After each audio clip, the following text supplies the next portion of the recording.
वाक्य में बाबू सुनिए से वाक्य में हमें क्या बताएगा जी ये? अब किसके? तो क्रिया जो होगा ना बाबू किसी कार्य का, देखिए किसी कार्य की क्रिया का क्या बताता है? समय काल बताता है बाबू, समय काल बताता है ना जी।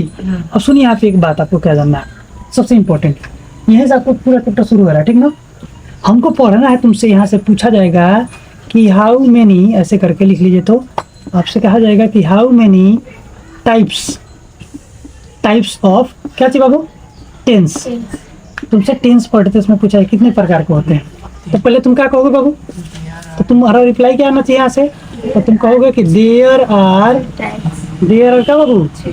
3 टाइप्स ऑफ क्या बाबू? टेंस, है ना जी, 3 प्रकार के, है ना। अब 3 प्रकार के टेंस कौन कौन से, हम यहीं पे एक बार ढांचा एक बनाएंगे, सांचा टाइप का, एक ही बार में करने का प्रयास करना है, ठीक ना। ये याद रहेगा सभी को, तो थोड़ा सा ये मिटा दे, हमें यहाँ से लिखना है, इसको नोट डाउन करो, तो फिर इसको मिटाएंगे। इस वीडियो में क्या पढ़ने वाले हैं हम लोग बाबू? टेंस के बारे में पढ़ने वाला है। जैसा कि हमारे पीछे यहाँ पे सभी के बारे में लिखा गया है, मैंने आपको समझाया एक बार, फिर से एक बार समझाते हैं, ध्यान सुनिए। यहाँ पे टेंस है, टेंस के कितने पार्ट्स है बाबू? तो यहाँ पे 3, एक होता है प्रेजेंट टेंस, दूसरा होता है पास्ट, तीसरा होता है फ्यूचर, है ना जी। यहाँ प्रेजेंट का हिंदी क्या होगा? वर्तमान काल, पास्ट का भूतकाल, और यहाँ पे फ्यूचर का भविष्य काल। जो भी घटनाएं अभी वर्तमान समय में घटित हो रही हैं वो सभी घटनाएं क्या कहलाएंगी आपका? तो वर्तमान काल की कहलाएंगी, है ना। और जो भी घटनाएं कल आपने कर क्या है अगर उसके बारे में आप बात कर रहे हो तो क्या होगा? तो भूतकाल की घटनाएं होंगी। और आगामी आपका कोई प्लान हो, जैसे आपका एग्जाम होने वाला है, ये भविष्य की बात है ना बाबू, तो हो जाएगा फ्यूचर की बात, है ना। तो इस प्रकार से हमने देखा कि टेंस के कितने बच्चे? 3 बच्चे, प्रेजेंट, पास्ट, फ्यूचर। उसके बाद हमने यहाँ पढ़ा बाबू प्रेजेंट के अंदर, तो प्रेजेंट के कितने बच्चे? तो 4 पढ़े हमने। तो present indefinite, present imperfect, present perfect, present perfect continuous, है ना। 4 को यहाँ पे हमने पढ़ा।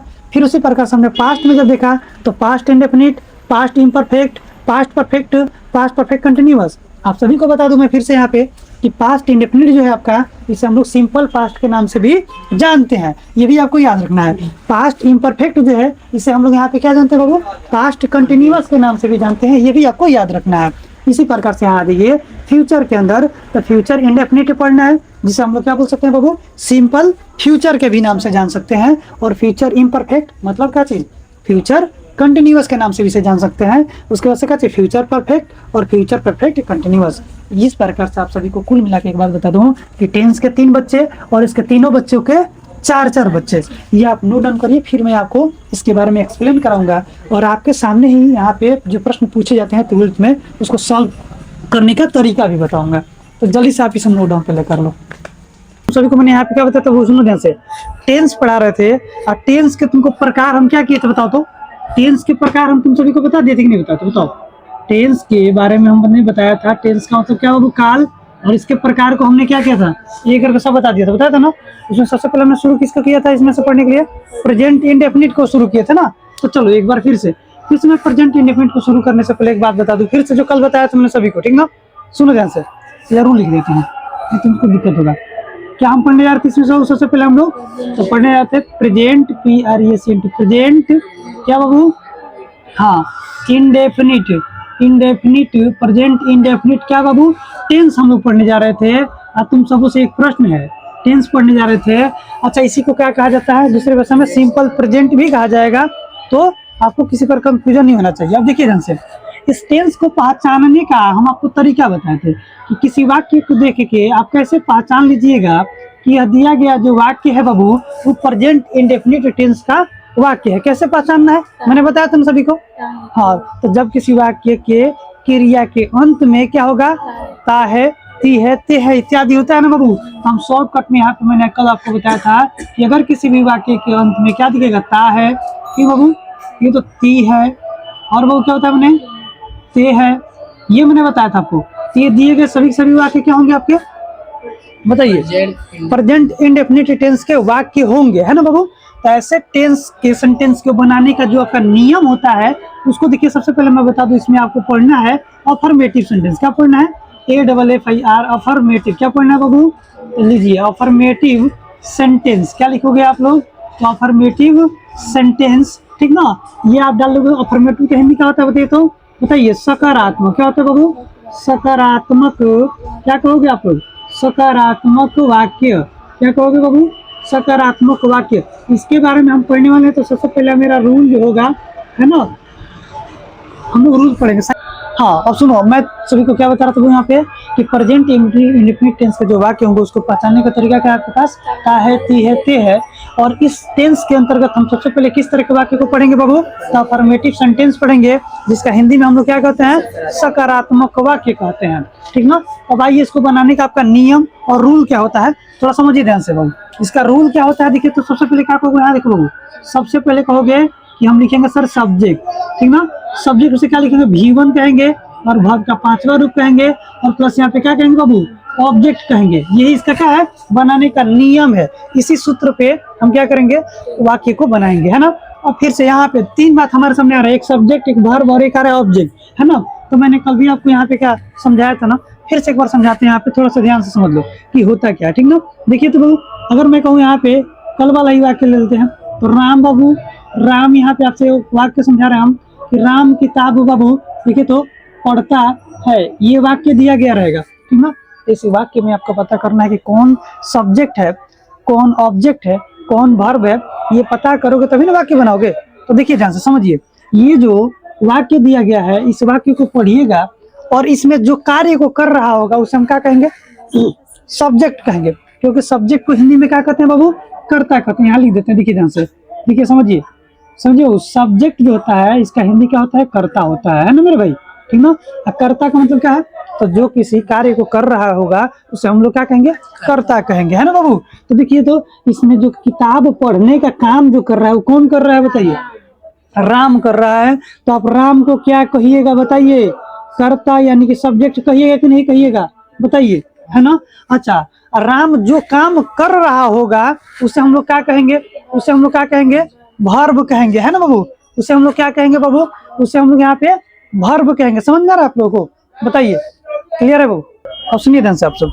हाँ, मैंने क्या बताया आपको कि जो वाक्य में कार्य को कर रहा होगा उसे हम कर्ता कहेंगे। जैसे कि राम यहाँ काम कर रहा है किताब पढ़ने का, तो ये कर्ता हो गया। और राम कौन सा काम कर रहा है? पढ़ने का काम कर रहा है ना बाबू। तो जो ये काम कर रहा होगा उसे हम क्रिया कहेंगे, है ना बाबू। तो कर्ता जो काम कर रहा होगा उसे हम लोग क्या कहेंगे बताइए? हाँ, तो यहाँ पे जो पढ़ने का ही काम कर रहा है तो इसे हम लोग क्या कहेंगे बाबू? क्रिया कहेंगे, मतलब कि वर्ब कहेंगे। अब सुनो ध्यान से, कर्ता और क्रिया का प्रभाव जिसके ऊपर पड़ जाएगा उसे हम क्या कहेंगे? कर्म कहेंगे। राम पढ़ने का काम कर रहा है, लेकिन क्या पढ़ने का काम कर रहा है बाबू? किताब पढ़ने का काम कर रहा है, इसलिए यहाँ पे किताब के ऊपर दोनों बात का क्या प्रभाव पड़ रहा है बाबू? इसे हम क्या कहेंगे यहाँ पे? तो हम कहेंगे कर्म है ये, है ना बाबू। ये मैंने आपको कल समझाया हुआ था। इसी को अंग्रेजी में बनाते हैं। अभी रुक जाओ, इसी को अंग्रेजी में बताएंगे बाबू। थोड़ा देखिए, अभी आपको नहीं समझना है क्यों ऐसे लिखे, तो इसको अंग्रेजी में कहेंगे राम, क्या कहेंगे बाबू? राम रीड्स, समझिए, रीड्स बुक। राम बाबू क्या कर रहा है? Ram reads book. यहाँ पे राम किताब पढ़ता है, अंग्रेजी में ऐसे बनेगा। अब सुनिए ध्यान से, आपको बता रहे हैं हम। तो यहाँ पर राम जो है बाबू, अब अंग्रेजी में देखेगा तो क्या है? तो क्या कहिए इसे आप? तो कहिएगा सर ये सब्जेक्ट है, और यहाँ पे रीड मतलब होता है पढ़ना होता है, ये मेरा यहाँ पे वर्ब है ना। और किसको पढ़ रहा है बाबू यहाँ पे? तो हम लोग ऑब्जेक्ट कहेंगे। समझ में आ रहा बात? इसका मतलब ये हुआ कि भाई हिंदी में अगर किसी सेंटेंस को लिखते हैं तो पहले कर्ता आता है, फिर कर्म आता है, फिर क्रिया आता है। लेकिन वही जब अंग्रेजी में लिखते हैं तो पहले कर्ता आता है, फिर क्रिया आता है, फिर कर्म आता है, यानी कर्म लास्ट में चला जा रहा है। देख रहे हो ना अंग्रेजी में। तो इसलिए मेरा रूल बना यहाँ पे सब्जेक्ट प्लस वर्ब ऑन या वर्ब फाइव प्लस ऑब्जेक्ट। समझ में आ बात? अब चलिए इसी रूल पे हम सारे सेंटेंसेस को बनाएंगे। तो यहाँ पे कुछ एग्जाम्पल समझते हैं जो कि इम्पोर्टेंट है। देखिए, मैं आपसे कहूँगा यहाँ पे, देखिए ध्यान से, मैं कहूँ अगर आपसे कि मैं, देखिए मैं पढ़ता हूँ, लीजिए मैं पढ़ता हूँ, ये मैंने आपसे बोला, है ना बाबू। तो वाक्य के अंत में क्या दिखा आपको? ता दिखा। तो किस वाक्य का टेंस होगा? अभी आपके मन में अपने आप ही आ जाना चाहिए। जब भी आप ता देखिएगा, मैं पढ़ता हूँ, मैं खाता हूँ, वह रोता है, वह सोता है, ऐसा जब भी वाक्य आपके सामने आए आपके दिमाग में क्या आना चाहिए भाई? प्रेजेंट इंडेफिनिट या सिंपल प्रेजेंट का वाक्य है ना मेरे भाई। तो ऐसे वाक्य को बनाने का नियम, तो भाई कौन पढ़ता है बताइए? मैं। तो सब्जेक्ट यही ना होगा जी। तो सब्जेक्ट का मीनिंग क्या लिखोगे यहाँ पे? तो कहोगे आई, ठीक ना। और यहाँ पे पढ़ने का काम कर रहा है ना, तो पढ़ने का मीनिंग क्या होता है बताइए? क्या होता है बताइए? रीड होता है, तो हम यहाँ लिखेंगे READ, रीड लिखेंगे। आई बस समझना, तो आई रीड, बस ये हो जाएगा इसका सेंटेंस, ठीक ना। अभी मैं आपको बताऊंगा यहाँ पे सर क्यों V1 और V5 लिखा है, ये भी आएगा ना बात। तो V1 का मतलब ये है कि जो आप मीनिंग याद करते हो वर्ब का, जितना सारा वर्ब वो सब के सब यहाँ पे V1 है। और V5 का मतलब ये है कि वर्ब में जब आप एस या एस लगा देते हैं तो वर्ब का 5वां रूप कहलाता है। समझा रहा ना? वर्ब के 5 रूप पढ़ेंगे जिसमें से एस यस लगे तो 5वां रूप कहलाएगा, है ना। अब देखिए एक और वाक्य, यहीं पे एक और वाक्य कराते हैं। देखिए ध्यान से, अगर मैं कहूँ वह, यहाँ देखिए बाबू थोड़ा, वह खाता है, लीजिए बाबू वह खाता है, ऐसे मैंने बोल दिया तो क्या कहोगे बाबू? ही। अब यहाँ सुनिए एक बात, यहाँ मैं लिख दिया ही इट्स। अब आपके साथ कंफ्यूजन आ गया होगा, लो भाई यहाँ आई रीड कहलाहन, यहाँ कहता हूँ कि ही इट्स कहता हूँ, तो दिक्कत है ना बाबू। अब देखिए इसको दूर करना है आपको, इसीलिए मैं आपको बता रहा था कि फर्स्ट पर्सन सेकेंड पर्सन, फिर आपको बताया सिंगुलर और प्लूरल बताया था आपको। अब सुनिए ध्यान से, देखिए भाई first person second person third person में बताया था ना, तो थर्ड पर्सन में कौन आता था? मैं, तुम, वह आता था ना। तो जितना थर्ड पर्सन में सब्जेक्ट आएगा, यानी कि थर्ड पर्सन में जितने व्यक्तियों का नाम आएगा, ही सी इट, चाहे किसी का नाम आएगा, और एक बात, और वह सिंगुलर होगा यानी कि अकेले होगा, एक वचन होगा, तो उसके वर्ब में हम क्या करेंगे? एस या एस लगाएंगे, अन्यथा नहीं लगाएंगे। बात समझ में आ रहा है? बताया कि नहीं? एस या एस कब लगाएंगे भाई बताइए? एस या एस कब लगाएंगे? हाँ कब? थर्ड पर्सन सिंगुलर नाउन होगा तब लगाएंगे, यानी कि थर्ड पर्सन पहले तो होना चाहिए और साथ ही साथ कितना होना चाहिए? सिंगुलर, यानी कि अकेले होना चाहिए, तब लगाएंगे। क्या लगाएंगे उसके वर्ब में? एस या ईएस लगाएंगे। आई बात समझ में ना? अब आते हैं बताते, तो आप जो बताओ जल्दी से। जैसे हम यहाँ कह दे आप सभी से बाबू, लीजिए सीता, सीता, सीता बाबू बोल, सीता सोती है, लीजिए ऐसे बोलिए सोती है ना मेरे भाई। तो सीता पहले आप डिसीजन लिए, क्या है? फर्स्ट पर्सन है, सेकेंड पर्सन है कि थर्ड पर्सन है? थर्ड पर्सन है। सीता कितनी है यहाँ पे?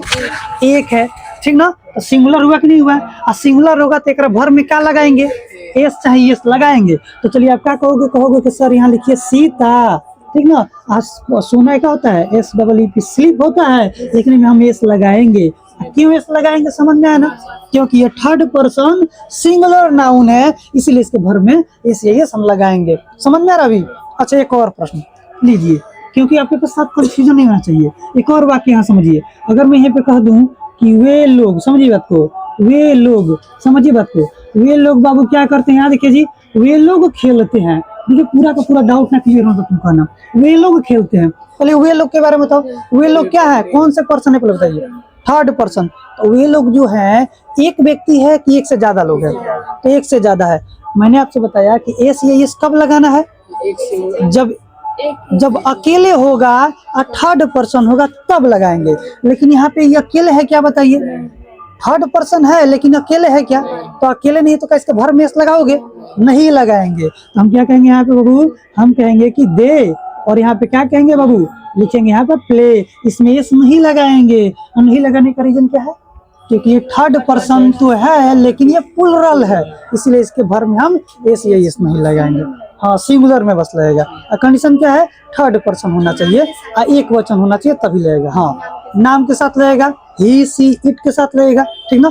अगर आपको यहाँ डाउट है तो मैं काम करता हूँ, लीजिए ऐसा तो नहीं बताना चाहिए लेकिन यहाँ आपको बता रहे हैं, नोट करके लिख लीजिए मेरे भाई। आपको बता देते हैं, अगर ताते तेजी का वाक्य पढ़ रहे हो, देखिए ध्यान से, अगर आपके सामने ही हो, सी हो, इट हो, है ना, अच्छा एनी नेम हो, एनी नेम का मतलब क्या? कोई भी नाम हो, तो इन सभी के वर्ब में बाबू, वर्ब में क्या करेंगे? एस या एस लगा देंगे, अन्यथा नहीं लगाएंगे। ये कोई रूल नहीं है, ये हम आपको कीवर्ड समझाने के लिए बताया है। रूल आपको हम समझा चुके हैं, बस समझना अच्छे से इसे नोट डाउन करिए, फिर इसके बाद से हम आगे आपको बताने वाले हैं, ठीक ना।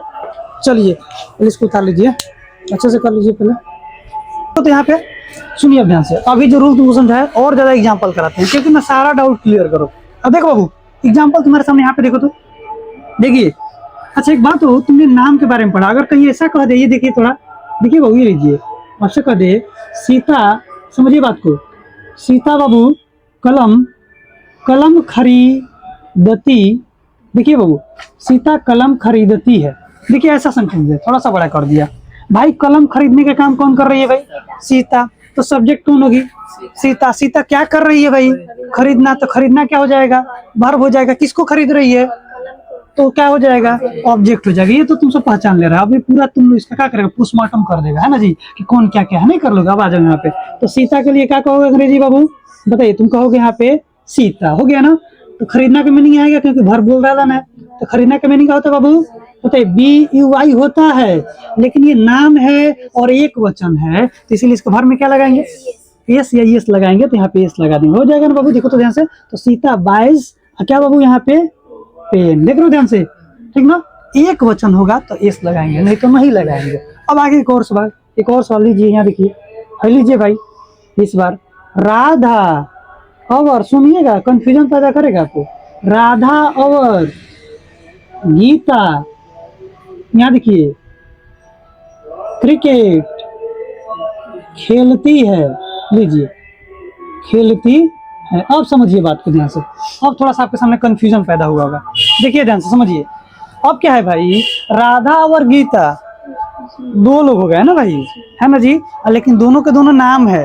अब तुम सबको क्या बताए, एनी नेम, दुनिया कोनो नाम होगा तो क्या लगा, इस लगाने के बोले ना जी। लेकिन यहाँ भी तो नाम आ गया ना जी, लेकिन नाम है तो कौगो है, तो दूगो हो गया। तो क्या ये एक वचन है जी, हाँ। तो इसके भर में लगाएंगे हम ये नहीं लगाएंगे, क्योंकि दो लोग हो गया। तो हम यहाँ कहेंगे इसको बनाते समय बाबू कि सर यहाँ पे लिखिएगा राधा एंड गीता ना बाबू, राधा एंड गीता। और खेलना का क्या लिखिएगा, यहाँ पे प्ले लिखिएगा, एस मत लगा दीजिए गलती से, क्योंकि एक लोग होता तो लगाते, अब दो लोग हो गया है, नामे है तो क्या है, दो लोग में हो गया जी, इसलिए इसमें इस नहीं लगाएंगे। तो क्या कहेंगे यहाँ पे CRICKET, क्रिकेट। आइए समझे ना, कर लोगे इस सवाल को। एक और वाक्य करा देते हैं, लीजिए एक और वाक्य लीजिए बाबू। हम लोग क्या बाबू, यहाँ देखो जी, हम लोग गेंद बाबू पकड़ते हैं, ये लीजिए, ऐसा दे दे। तो क्या कहोगे हम लोगों के लिए बाबू, वी। हम लोगों में कितना, एक की ज्यादा लोग, केस लगाओगे इसमें, नहीं लगाओगे। तो हम लोग का वी क्या बाबू, पकड़ने का CATCH, कैच अ बॉल, देख रहे हो ना, इसमें यस लगाओगे जी, नहीं लगाओगे ना। इस प्रकार से सेंटेंस को बना लोगे, नहीं बना लोगे, हो जाएगा ना। नोट डाउन करो जल्दी से करो। तो तुमसे यहाँ तो कोई दिक्कत है, इसमें कोई दिक्कत अभी तक किसी प्रकार का नहीं है ना। आगे बढ़े ना। हाँ, कौन सा सेंटेंस पढ़ रही थी, अफर्मेटिव सेंटेंस पढ़ रही थी, प्रेजेंट इंडेफिनिट के अंदर, ठीक ना। इसमें हम 6 प्रकार के आपको वाक्य पढ़ाने वाले हैं, ध्यान से पढ़ना सभी बिंदु को, ठीक ना। तो कंफ्यूजन ये होता है, ये सारे टाइप खत्म करते हैं तो आपसे हम प्रश्न कराएंगे, और आप प्रश्न का जब यहाँ पे आंसर देना सीख जाओगे तो आपको समझ में आ जाएगा कि मैं टेंस के प्रश्न अगर एग्जाम में पूछाएगा तो सारे क्या करोगे, आप सॉल्व कर लोगे, है ना। अब आइए यहाँ पे, इस पढ़िए यहाँ पे अफर्मेटिव सेंटेंस। अब क्या पढ़ेंगे यहाँ पे, इसी का निगेटिव सेंटेंस पढ़ेंगे। निगेटिव का मतलब है क्या, बताइए आप सब, नकारात्मक। यानी कि अब जितने सारे वाक्य आप पढ़िएगा सही में नहीं रहेगा जरूर, ठीक ना। सेंटेंस तो आप बोलिएगा, लेकिन सेंटेंस का भाव क्या होगा, नहीं से रहेगा। आइए तो ध्यान पे बाबू यहाँ पे, चलिए सेंटेंस। सबसे पहले आप क्या लिखिएगा बाबू, यहाँ पे लिखना आप सभी को है निगेटिव। क्या लिखना है बताइए, तो लिखना है बाबू आप सभी को निगेटिव क्या चीज, निगेटिव क्या चीज, सेंटेंस, ठीक ना। इसका हिंदी क्या होगा बताइए, नकारात्मक। नकारात्मक क्या बाबू, नकारात्मक क्या चीज, वाक्य होता है ना बाबू। तो देखिए ध्यान से थोड़ा सा, अब इस तरह के वाक्य को बनाने का आपके पास बाबू रूल एक अलग होता है, तो इसी रूल को थोड़ा ध्यान से समझना है। और यहाँ पे लड़कों को दिक्कत होता है, इसलिए थोड़ा आप ध्यान से सुनिएगा और समझिएगा बाबू। देखिए जी, इसका रूल क्या होता है, देखिए मेरे भाई, इसका रूल जो होता है, सबसे पहले आपको लिखना है यहाँ पे सब्जेक्ट, लिख दिए बाबू।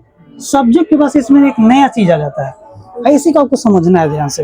तो यहाँ पे आ क्या जाता है, तो उसका नाम है बाबू, एक तो आ जाएगा यहाँ पे डू, और दूसरा हो जाएगा यहाँ पे डज, ठीक ना बाबू। और प्लस इसके बाद से लगाएंगे इसमें नॉट, देख रहे हो ध्यान से ना। नॉट क्योंकि नकारात्मक है तो नॉट तो लगेगा ही लगेगा। इसके बाद से एक और बात इसमें जोड़ना है बाबू, और केवल V1 हो जाएगा, V5 इसमें नहीं लगेगा। और उसके बाद से क्या करेंगे, यहाँ पे प्लस का बाबू हम लोग ऑब्जेक्ट लिखना नहीं भूलेंगे। ये इस दिए गए वाक्य क्या होगा, स्ट्रक्चर कहोगे, रूल कहोगे, या जो कहो नियम, ठीक ना, दे दिया है। अब देखिए भाई, यहाँ पे एग्जाम्पल हम करेंगे ताकि आपको सब समझ में आएगा, है ना। देखिए तो अगर मैं कहूँ यहाँ पे बाबू, यहाँ देखिए, मैं आपसे कहूँ कि मैं, लीजिए, मैं नहीं पढ़ता हूँ, लीजिए मैं नहीं पढ़ता हूँ। अगर किसी ने आपसे पूछा तो आपने रिप्लाई देते हो ना आप कभी कि मैं नहीं पढ़ता हूँ, मैं नहीं खेलता हूँ, ऐसे बोलते हो कि नहीं बोलते हो। तो ऐसे वाक्य को बनाने का नियम क्या है, तो देखिए करना क्या है। तो मैं का क्या होगा बताइए, आई होगा। अब देखिए, चूंकि नहीं लगाना है तो नहीं को लगाने से पहले ये दोनों में से कोई एक को इसके साथ लगाना पड़ेगा। तो सेम वही बात याद रखिए, जिसमें आप लोग एस या एस लगाते थे उसी के साथ यहाँ पे डॉज लगाइएगा, उसी के साथ, बाकी के साथ नहीं लगाना है। मतलब क्या हुआ कि थर्ड पर्सन होना चाहिए, सिंगुलर नाउन होना चाहिए, तभी उसके साथ डॉज लगाएंगे। अगर दूसरा कुछ भी आ जाएगा तो डू लगाएंगे। आई बात समझ में कि नहीं? तो चलिए अब बताइए कि मैं जो है बाबू कौन सा पर्सन में आता है, कौन सा बताइए? तो फर्स्ट पर्सन है ना जी। तो फर्स्ट पर्सन में बताए थे क्या लगाना है आपको, बताइए दोनों में से क्या लगाओगे, बताओ जल्दी से। क्या लगाओगे? डू लगाओगे बाबू। क्यों डू लगाओगे पता है ना? क्योंकि ये तो थर्ड पर्सन के साथ लगता था ना भाई। थर्ड पर्सन होता और अकेले होता तब हम जाके डॉज लगाते, क्योंकि उसी समय उसके भर में हम एस या एस लगाते थे। सुनिए ध्यान से फिर से, जिसके में हम एस या एस लगाते थे उसी के साथ डॉज लगाएंगे। आई बस हमें बस यही याद रखना है, जिसके साथ एस ई एस लगाते थे उसी में हम डॉज लगाएंगे। अब बाकी सब सेम चलेगा वैसे ही। आई डू नॉट, क्या कहोगे? आई डू नॉट रीड, है ना भाई? देखो तो बन गया ना। आई डू नॉट क्या कहोगे बाबू? रीड कहोगे। एक और बात समझते हैं यहाँ, देखिए ध्यान से, पहले समझिए ध्यान से। अगर किसी ने आपसे कह दिया, देखिए तो बाबू कि वे लोग नहीं, वे लोग ऐसे कर लीजिए, लीजिए वे लोग बाबू, वे लोग गाली, लीजिए बाबू, वे लोग गाली नहीं देते हैं, लीजिए ऐसे बोलते हो कि नहीं बोलते हो? वे लोग गाली नहीं देते, ऐसे बोलते हो ना आपको। तो देखिए तो वे लोग कौन से बाबू? थर्ड पर्सन, अकेले होंगे वे लोग। हाँ, ज्यादा लोग हो जाएंगे ना भाई, ज्यादा लोग हो जाएंगे तो क्या लिखोगे आप? दे लिखोगे। अब दे के साथ क्या लेके आओगे इसमें से? क्या लाओगे बताओ? देखिए जैसे वे लोग अकेले है क्या? तो अकेले नहीं होगा तो उसमें एस लगाते थे आप लोग? हाँ, नहीं लगाते थे ना। तो एस नहीं लगाते तो फिर डॉज कैसे लगाओगे इसके साथ? क्या लगेगा इसके साथ? इसके साथ डू लगेगा ना भाई। क्या लगेगा? डू लगेगा। और डू नॉट कहेंगे क्या चीज? एब्यूज। आप लोग अभी भी कंफ्यूजन में हो। अब फिर से सुनिए, अभी मैंने यहाँ पे एक वाक्य बनाया था, फिर से समझिए। यहाँ पे आपको बहुत कंफ्यूजन में होगा। यहाँ देखिए अफर्मेटिव सेंटेंस में वे लोग, मैंने आपको पढ़ाया था, वे लोग यहाँ पे बाबू वे लोग पढ़ते हैं, लीजिए वे लोग पढ़ते हैं, ऐसे पढ़ाया था ना जी। तो बताइए आप लोग क्या ऐसे नहीं बनाए थे जिसको दे, क्या बनाए थे बताओ तो? दे रीड बस बनाया था ना जी, क्योंकि वे लोग ज्यादा लोग हैं। थर्ड पर्सन होगा चलेगा, लेकिन एक से ज्यादा नहीं होना चाहिए।